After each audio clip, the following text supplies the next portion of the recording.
जो बहुत अच्छे हैं, सो उनको पढ़ लेंगे अपन। केस स्टडीज भी ठीक ठाक से आए हैं। की फैक्ट्स तो now India has become the most populace country in the world, उसका आया है। प्राइम मिनिस्टर स्पीच में बहुत आया है, अमृत काल से रिलेटेड मोदी जी ने कुछ कुछ बोला है एंड ऑल। सो ये सारी चीज़ें आज हम पढ़ लेते हैं। So we are going to cover 7 keywords, 5 or 6 case studies and then 2-3 facts, figure, judgments, etc. and all we have. Committee recommendations का आपने मुझे बोला था, प्लस योजना एंड कुरुक्षेत्र बोला है, वो सब अकोमोडेट हो जाएगा आपका, ठीक है। कुछ और भी अगर आपके सजेशंस हैं which you want me to incorporate other than this, तो कमेंट्स में लिख देना, मैं वहां से ऐड कर लूंगा। So this is our third session, evolve हो रहे हैं हम भी थोड़ा थोड़ा, मैं भी इंप्रूव कर रहा हूँ कि कैसे कैसे सेशंस हम देखेंगे। सो स्टार्ट करते हैं फर्स्ट कीवर्ड से, that is technological unemployment. So we know chat GPT आपने सुना होगा, काफ़ी न्यूज़ पे है, उसी से रिलेटेड ये पर्टिकुलर कीवर्ड है। दैट टेक्नोलॉजिकल अनएम्प्लॉयमेंट का मतलब है कि टेक्नोलॉजी आने से अनएम्प्लॉयमेंट बढ़ जाएगा, specially in those sectors where technology can replace the human beings. So हमें जानना क्या है, पहले कंक्लूजन में मैंने हैंडआउट्स आपके साथ में शेयर कर दिया है, 6 पेजेस के हैंडआउट्स हैं। डेली इसी टाइम पे हैंडआउट शेयर हो जाएंगे, आप अपने प्रिंटआउट्स निकाल लेना, वैल्यू ऐड कर लेना। सो हमें करना क्या है, we need to shift from technological unemployment to technology as job creator कर लो या प्रोवाइडर कर लो, दोनों में से कुछ भी एक आप इसमें ऐड कर लेना। The technology as job creator और technology as job provider. So it is an unemployment that results from introduction of new technology in the economy. So जो भी हम नया मैन्युफैक्चरिंग कर रहे हैं, इंटरनेट ऑफ थिंग्स कर रहे हैं, फोर्थ इंडस्ट्रियल रिवोल्यूशन कर रहे हैं, उन सारे क्वेश्चंस में हम इसको यूज कर सकते हैं। जैसे कि जहां भी ऑटोमेशन आ रहा है, construction to be replaced by 3D printers, हमने देखे हैं, हॉस्पिटल्स बनाए हैं चाइना ने बहुत जल्दी, हाउसेज बनने स्टार्ट हुए हैं इंडिया में। सो वहां पे technology can replace the construction sector, और कंस्ट्रक्शन सेक्टर वही है, मैं अभी आगे पढ़ाऊंगा मिसिंग मिडल का एक कीवर्ड। कंस्ट्रक्शन सेक्टर वही है जो सबसे ज्यादा अनस्किल्ड लेबर को एब्जॉर्ब करता है।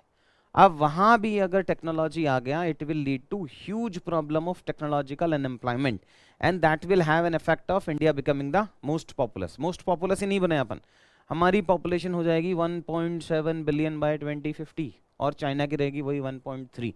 ह्यूज डिफरेंस आ जाएगा हमारी पॉपुलेशन में। सो वो डेमोग्राफिक डिजास्टर की तरफ ले जा सकता है हमें। सो ये technological unemployment is a very good keyword.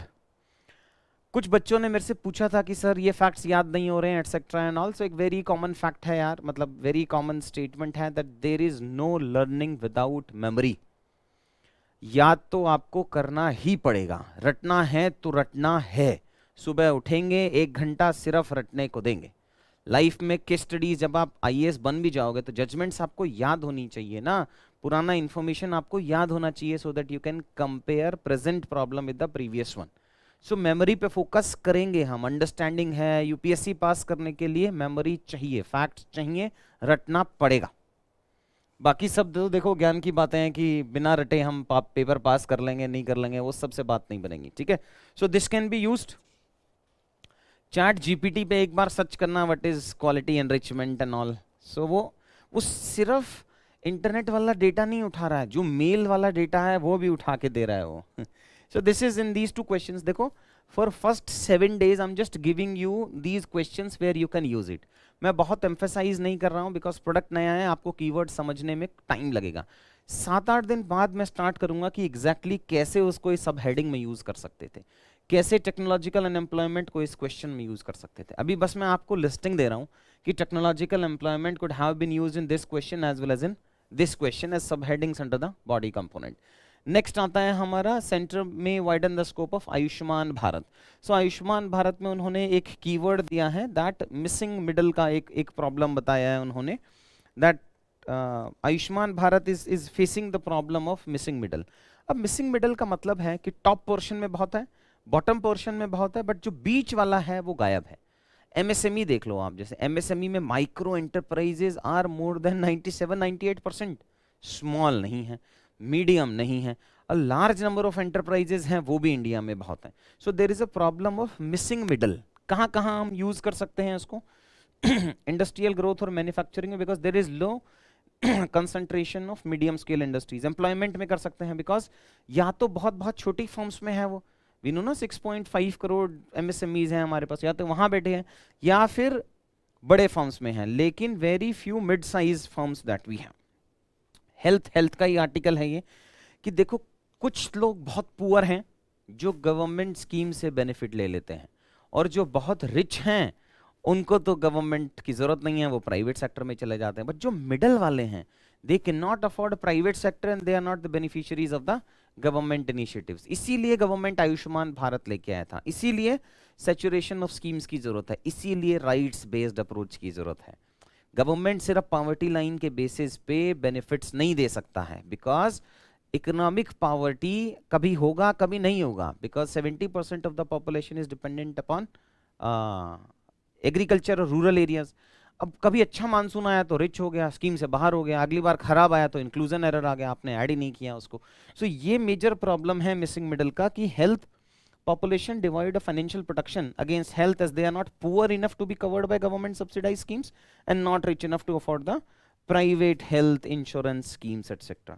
फिर बैंकिंग में आता है, फिर गवर्नेंस में आता है।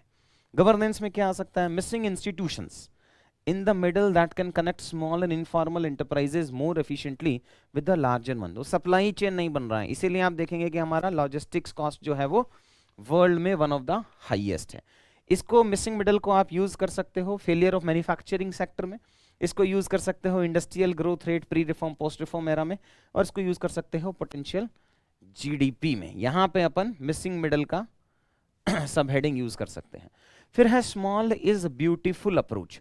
अब स्मॉल इज ब्यूटीफुल का मतलब है bigger is better but small is also beautiful. So we can have use a conclusion like sweet synthesis of bigger is better and small is beautiful approach। small is beautiful approach का कुछ मतलब simple words में कहूं तो small steps लेने हैं in the right direction, so that जो whole focus चला जाता ना, या तो कोई revolutionary step लेंगे, मतलब या तो अपन लक्ष्मीकांत 7 दिन में पढ़ देंगे, नहीं तो नहीं पढ़ेंगे, हमें small steps लेके चलना है, वही सक्सेस ले जाएगा। That is advancing small appropriate technologies, policies and polities as a superior alternative to the mainstream ethos of bigger is better। बहुत कुछ बड़ा करेंगे या फिर कुछ नहीं करेंगे। so it can be used to emphasize on small steps, जैसे ग्लोबलाइजेशन में है।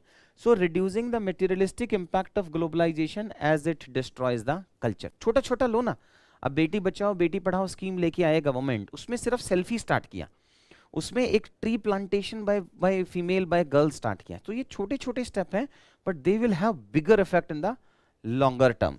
So we should focus upon both bigger is better approach also plus balancing this wala part also, that sustainable consumption है, for example lifestyle for environment है। so governance है going back to the human scale। अब government ने क्या किया, agriculture में बोला बहुत फोकस, इनपुट सब्सिडी दिया, ये स्कीम्स दिया एटसेट्रा एंड ऑल। सो क्या हुआ, हमारा प्रोडक्शन तो बढ़ गया। Now India is having more than 300 million production in wheat, rice etc, cereals also and horticulture also। but भैया फार्मर तो अभी भी सुसाइड कर रहा है, 12,000 farmers are committing suicide every day. उसको कैसे रोकोगे? जब आप उसकी इनकम पे फोकस करोगे। बाकी सब चीजें हैं ना वो पेरिफेरल हैं, प्रोडक्शन इतना ये वो सब, लेकिन अगर उसका इनकम नहीं बढ़ रहा है तो वो लॉस है। So you need to focus upon the human face behind it, the individual who is working. इसीलिए आपको गवर्नेंस में going back to the human scale, human needs and human relations आपको फोकस करना है।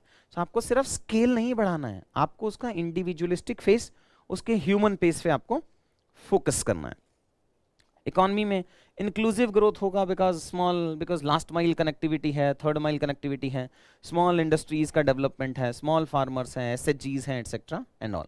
Small is beautiful can be used for globalisation, civil society, measures to improve water storage. 2-4 case study डालो ना, महाराष्ट्र का, हरियाणा का and all, Amrit Sarovar scheme, ताकि छोटे छोटे स्टेप्स हैं वो, but they make sense in the larger duration. Next keyword हमारा आता है क्राउडिंग इन। तो हमें पता है क्राउड आउट होता है कि जैसे ही गवर्नमेंट उस सेक्टर में आता है प्राइवेट सेक्टर क्राउड आउट हो जाता है। वैसे ही क्राउड इन होता है कि अगर जो मेन प्लेयर है अगर वो उसमें इन्वेस्ट करेगा तो दूसरे प्लेयर्स उसमें अट्रैक्ट हो जाएंगे। कहाँ यूज करोगे आप इसको? पीपीपी में यूज कर सकते हैं कि अगर गवर्नमेंट आएगा तो हो सकता है प्राइवेट सेक्टर, नहीं तो उसको रिस्की लगता है। इंटरनेशनल क्लाइमेट फंड, अगर डेवलप्ड कंट्रीज पैसा देंगी और लीडरशिप बाय एग्जांपल दिखाएंगे तो डेवलपिंग कंट्रीज भी उसमें पैसा देंगी। So crowding of the developing countries alternate energy development sources. So अगर डेवलप्ड कंट्रीज करेंगी, अगर गवर्नमेंट फोकस करेगा हाइड्रोजन पे, ई व्हीकल्स पे, तो प्राइवेट सेक्टर आएगा। सेम स्टार्टअप्स के केसेस में कि अगर बिग बिग गवर्नमेंट इनिशिएटिव्स आएंगे, अगर बिग कंपनी स्टार्टअप को पैसा देंगी तो मिडल वाले करेंगे, प्लस स्टार्टअप्स को मार्केट एश्योर हो जाएगा उसके लिए अगर गवर्नमेंट इंश्योर करेगा। नेक्स्ट आता है, ये बहुत अच्छा आर्टिकल है यार, नेक्स्ट आता है collective code of conduct. Collective एक कोड ऑफ कंडक्ट होता है, एक कलेक्टिव कोड ऑफ कंडक्ट होता है। वो किस लिए होता है? जब आपको जन भागीदारी बढ़ानी हो, जब आपको ऑनरशिप बढ़ाना हो, तो क्या होगा, जो भी वो टॉपिक्स हैं जहां पे आपको लगता है कि एक्सेप्टेंस कम होगा, वहां पे आप यूज करते हैं कलेक्टिव कोड ऑफ कंडक्ट वाले पार्ट को। अब जहां रेगुलेशन मुश्किल है वहां कोड ऑफ कंडक्ट आता है, नहीं तो लॉ आ जाता है। बिकॉज इतना फास्ट रेट से चेंज हो रहा है या तो वो, और अगर या तो फास्ट रेट से चेंज हो रहा है, अगर नहीं हो रहा तो very difficult to frame, because आज रेगुलेशन इतना स्ट्रांग नहीं हुआ है। तो आप कहाँ कहाँ इसको यूज कर सकते हैं? You can use it for media, you can use it for environment, governance, democracy, conservation, ethics, international cooperation, crypto का रेगुलेशन एंड ऑल, वहां सब आप बना सकते हो। कलेक्टिव कोड ऑफ कंडक्ट हमारा होना चाहिए। फिर होगा 3P वेलफेयर, ये भी बहुत अच्छा कीवर्ड है। आपने पब्लिक वेलफेयर सुना होगा, आपने प्रो पुअर वेलफेयर सुना होगा, उसको मर्ज कर दो। That pro poor public welfare schemes should be there. कहाँ यूज करोगे? पॉलिसी फॉर्मुलेशन में। कहाँ यूज करोगे? ग्रास रूट डेमोक्रेसी में। लोकल बॉडीज को यूज करना चाहिए, उसकी पॉलिसीज ऐसी बननी चाहिए। पॉवर्टी रिड्रेसल में यूज करना चाहिए, etcetera and all. So pro poor public welfare schemes should be there. आप इंटरव्यू में भी यूज कर सकते हैं। कल हरियाणा का मेंस का रिजल्ट आया था, congratulations to all those candidates who have cleared it. HCS के लिए मैं एक अलग से बैच बना रहा हूँ 5 दिन का करंट अफेयर्स का, 30th से आपके इंटरव्यू भी स्टार्ट है। इसमें लास्ट ईयर का इकोनॉमिक सर्वे कवर कराऊंगा, बजट कवर कराऊंगा और छोटे छोटे इश्यूज कवर कराएंगे। सो 5 दिन की ये क्लासेस होंगी। अगर कोई भी आपका साथ वाला बच्चा या कोई इंटरव्यू दे रहा है, मॉक इंटरव्यूज की भी कोशिश करेंगे हम इसमें, और 1-to-1 की भी। सो चंडीगढ़ सेंटर में होगा ये मेजरली। सो अगर आपका कोई भी आसपास का बच्चा है जो इंटरव्यू दे रहा है HCS का, आप वो कम्युनिटी ज्वाइन करने के लिए आप बोल सकते हैं। वहाँ मैं एक अनाउंसमेंट भेज दूंगा कि क्या प्रोसेस है। ठीक है, क्राउड इन कहाँ कहाँ यूज़ कर सकते हैं हम? अलग अलग तरीके के क्वेश्चंस में, सब हेडिंग्स में कैसे यूज़ करोगे, वे फॉरवर्ड में। तो शुरू के 7-8 दिन तो आप बच्चे नए हो तो आप समझ लो ही सिस्टम की ये क्राउड इन वाला या कीवर्ड वाला सिस्टम कैसा चलता है। फिर हम नेक्स्ट लेवल पे लेके आएंगे कि इसको कहाँ कहाँ पे अपन कैसे कैसे यूज़ कर सकते हैं। नेक्स्ट एंड लास्ट कीवर्ड हमारा आता है, इसमें ना टीम ने थोड़ा और इनोवेट कर दिया। तो ये 5F तो पहले था, farm, fibre, factory, fashion and foreign, apparel industry के लिए था। But how we can customise the keywords and use it for other sectors is कि हम एग्रीकल्चर के लिए यूज करेंगे, हम फूड प्रोसेसिंग के लिए यूज करेंगे। अभी कैसे यूज करेंगे? फार्म हो गया, फाइबर की जगह फार्मर डाल दो, फैक्ट्री डाल दो, इंडस्ट्री जहां बनेगा, फिर फूड, वैल्यू एडेड फूड डाल दो यहाँ पे, और फॉरेन, तो बन गया हमारा एक्सपोर्ट।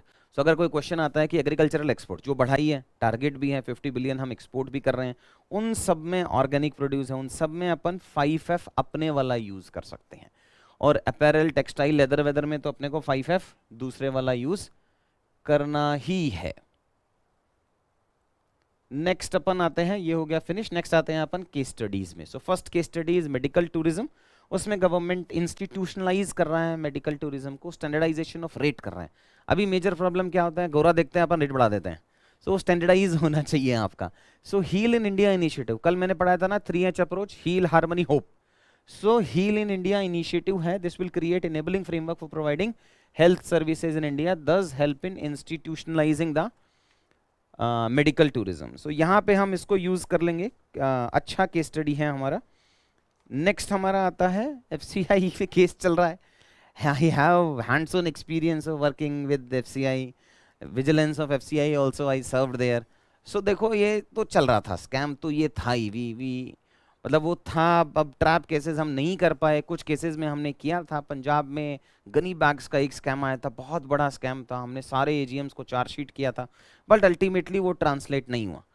बट बोलते हैं ना, हर किसी का एक दिन होता है और हर किसी का एक उससे बड़ा होता है। अब ये गलत फंस गए, अब फंस गए ये CBI में, और गवर्नमेंट ने भी हरी झंडी दे दिया। बिकॉज FCI में प्रॉब्लम क्या है ना कि FCI एक टचिंग इशू है कि अगर आप उसमें रिफॉर्म्स करना चाह रहे हैं तो पहले उसको खराब तो प्रूव करो, और खराब तो वो काम कर ही रहा था पहले से भी, करप्शन तो उसमें बहुत था। सो गवर्नमेंट को सब्सिडी डिक्रीज करनी है। सो डिक्रीज करनी है तो दे स्टार्टेड आइडेंटिफाइंग कौन कौन से सेक्शन इनएफिशिएंट है। स्टार्टिंग में पकड़ा FCI को बहुत सारे। अगर ट्रैप केसेस आप करो एफसीआई में, huge corruption launched by CBI. Operation Kanak is there to counter the channelized corruption. Well oiled bribery syndicate बैठा हुआ है, AGM से लेके DGM से लेके GM से लेके इतने सारे केस उनको उन्होंने इंडिविजुअल्स में CBI ने अभी पकड़ा है। नेक्स्ट यूएनएससी एक्शन, चाइना भी बहुत स्मार्ट है यार। जैसे ही इंडिया नॉन परमानेंट मेंबरशिप जो मेंबर यूएनएससी का था बाहर आया, so that we can not initiate any action against it, so उन्होंने फट से तहरीके तालिबान के इन दोनों ब्रदर इन लॉ को बोल दिया कि हाँ हाँ। और also we have the SCO G20 summit होने वाला है जिसमें हम हेड करेंगे, सो उनसे जस्ट पहले टू इम्प्रूव द रिलेशनशिप इस बार उन्होंने ब्लॉक नहीं किया इंडिया के अटेम्प्ट को, so that India can get positive response against this Abdul Rahman Makki. ठीक है, नेक्स्ट आता है अपना ये Gaia initiative giving to amplify earth action, world economic forum ने लॉन्च किया है, सो दैट $3 ट्रिलियन हम एवरी ईयर पैसा अरेंज कर सकें। So this can be used in global initiatives to finance the climate change actions and all, so वहां पे इस केस स्टडी को हम यूज कर सकते हैं। लास्ट है ट्रांसजेंडर वाला, वेरी गुड एक्शन। मैं सजेस्ट करूंगा आपको कि ये पर्टिकुलर स्टोरी आप एस्से में यूज कर सकते हैं to start any essay with empathy जो स्टार्ट करना होता है, या जनरसिटी का करना होता है, या सोशल बिहेवियर का करना होता है। यूजुअली एक जो नॉर्मल सोसाइटी का लोग है वो ट्रांसजेंडर्स को देखता है और ट्रांसजेंडर्स को ना काफ़ी खराब टर्म्स में कंसिडर किया जाता है, which is not normal. So आप क्या करते हो उसको, if they are asking for money, अरे नहीं ये तो बेकारी लोग होते हैं, ये तो क्रिमिनल्स होते हैं, उस वाले पार्ट के लिए। अब ट्रेन जा रही थी बिहार, वहाँ पे there has been pregnant women. अब जैसे ही लेबर पेन स्टार्ट हुआ, then nobody came forward to help both the husband and the wife. So वहाँ पे जो ट्रांसजेंडर्स हैं, they helped, delivered the baby in the toilet, and finally all of them are safe now. So यहाँ ये एक अच्छा example हो सकता है आपका, अच्छी स्टार्टिंग ऑफ ऐसे हो सकता है, which shows the generosity and the empathy of the lowest strata, जो हम फ्रिंज सिटीजन्स बोलते हैं ना, जिसको सब सिटीजन्स बोलते हैं, जिसको मेन सोसाइटी काउंट ही नहीं करता है, और वो rather than having an revenge seeking behaviour they started benefiting the society. काफी अच्छा केस स्टडी है ये, अगर आप कहीं इसको यूज कर पाएंगे तो ठीक है। नेक्स्ट है decarbonising initiative by the private players. तो साहब ने नए नए पैसे दिए हैं तो ऑफ कोर्स सारे न्यूज़पेपर उसको कवर करेंगे। So Adani group has recently announced deploy hydrogen fuel cell operated trucks. तो जो भी इनका माइनिंग वाइनिंग का काम होता है उसमें अब ये हाइड्रोजन फ्यूल सेल यूज करेंगे as a part of its decarbonisation process. Fact आ जाते हैं, 3 फैक्ट है। फर्स्ट फैक्ट ये है पॉपुलेशन, तो demographic dividend as demographic opportunity, otherwise demographic disaster. 1.7 हो जाएंगे अपन by 2050 and China will be at 1.3 billion only. और ये तो भाई वही हैं जो फॉर्मल चैनल से आए हैं, इलीगल माइग्रेंट तो हमने काउंट किए ही नहीं है। नेक्स्ट आता है आयुष्मान भारत। अब आयुष्मान भारत में 10 करोड़ फैमिलीज को आपको काउंट करना था।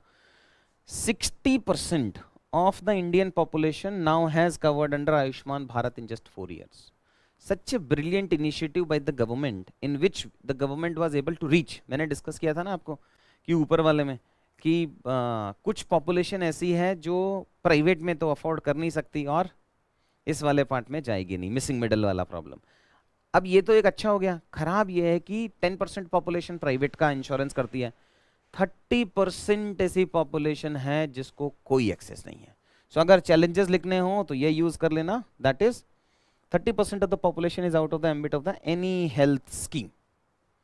नेक्स्ट एंड लास्ट वाला आता है अपना educational disparity, which is again a good keyword, that educational disparity is government all over the world are not investing enough to those children who need education the most.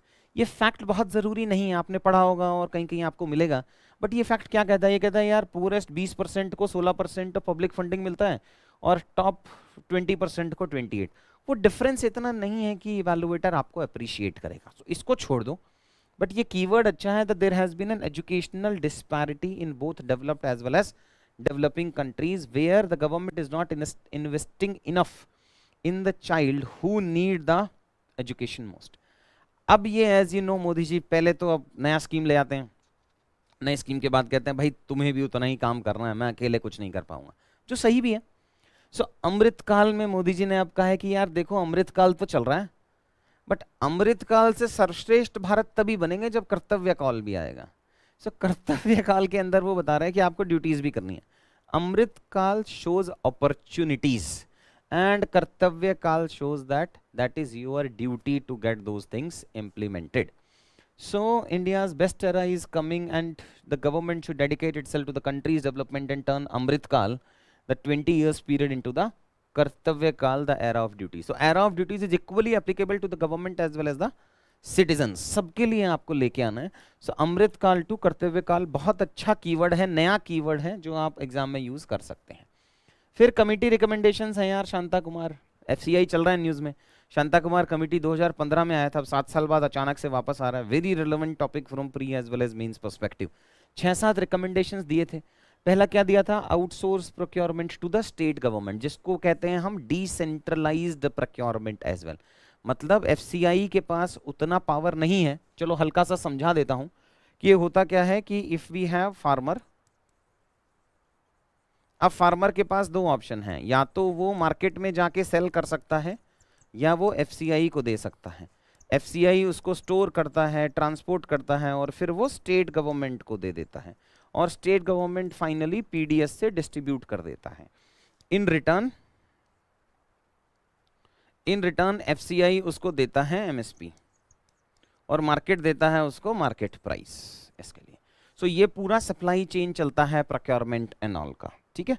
अब यहाँ पे उसने क्या कहा था, एफसीआई शांता कुमार ने कहा था कि यार ये जो प्रोक्योरमेंट एफसीआई कर रहे हैं ना, वो सेंट्रल गवर्नमेंट की एजेंसी है, उनके पास इतना नॉलेज नहीं है कि कहाँ प्रोक्योरमेंट सेटअप करें, कहाँ पे मंडी सेटअप करें जहाँ से वो प्रोक्योर कर पाए।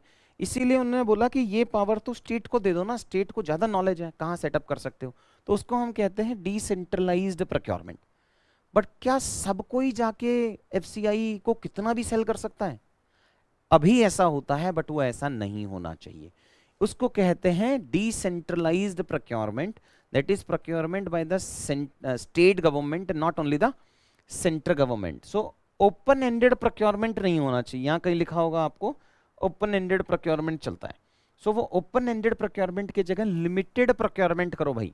अगर एक फार्मर के पास 1000 हेक्टेयर ऑफ लैंड है, थोड़ी एफसीआई उसका सारा लैंड, सारा फूड ग्रेन प्रोक्योर करना चाहिए, नहीं करना चाहिए, तो आप एक मैक्सिमम कैप लगा दो। सो एक तो आउटसोर्स करो procurement to state government. FCI should involve itself in full fledge grain procurement only in those states which are poor in procurement. So FCI ने कुछ किया भी है, पंजाब में किया है, हरियाणा में किया है, यूपी में किया है, कुछ कुछ जगह उन्होंने किया है बट हर जगह नहीं किया है। अब स्टेट गवर्नमेंट एमएसपी के ऊपर बोनस दे देती है। अब उस बोनस की वजह से क्या होता है कि आपका जो मार्केट प्राइस है वो कम हो जाता है, बिकॉज मार्केट प्राइस है for example 1500, MSP decide, FCI government ने एमएसपी डिसाइड किया फॉर एग्जांपल 1400, अब स्टेट गवर्नमेंट ने बोनस दे दिया और ये हो गया 1600, तो आपको ही पास तो सेल करेगा, मार्केट में कौन जाएगा? तो और रिस्पॉन्सिबिलिटी आ जाती है सेंट्रल गवर्नमेंट की, ट्रांसपोर्टेशन का, डिस्ट्रीब्यूशन का। तो उसने बोला है बोनस वोनस बंद करो यार। फिर उसने बोला डायरेक्ट बेनिफिट ट्रांसफर करो। फिर उसने बोला प्राइवेट प्लेयर्स को अलाउ करो ना यार प्रोक्योर और स्टोरेज के लिए, ये भी अलाउ हुआ है। फिर उसने बोला यार देखो 70 मिलियन टन तुमने प्रोक्योर कर लिया और रिक्वायरमेंट है 30 मिलियन टन की, तो उसने बोला जो एक्स्ट्रा है उस सबको क्लियर करो, लिक्विडेट करो, and then storage and transportation में रिफॉर्म्स लाओ, साइलोज बनो, नॉर्मल गोडाउन्स को हटाओ, and then reduce the number of beneficiaries. NFSC में जो 67% है ना, ये बोलता 40%। अब कैसे बाबा इसको एक्सेप्ट करेगा गवर्नमेंट? इलेक्शन भी तो जीतना है उसको। नेक्स्ट डेफिनेशंस आ जाती हैं कार्बन मार्केट एंड एथनेशिया की। सो कार्बन मार्केट न्यूज में आ सकता है, एग्जाम में आ सकता है।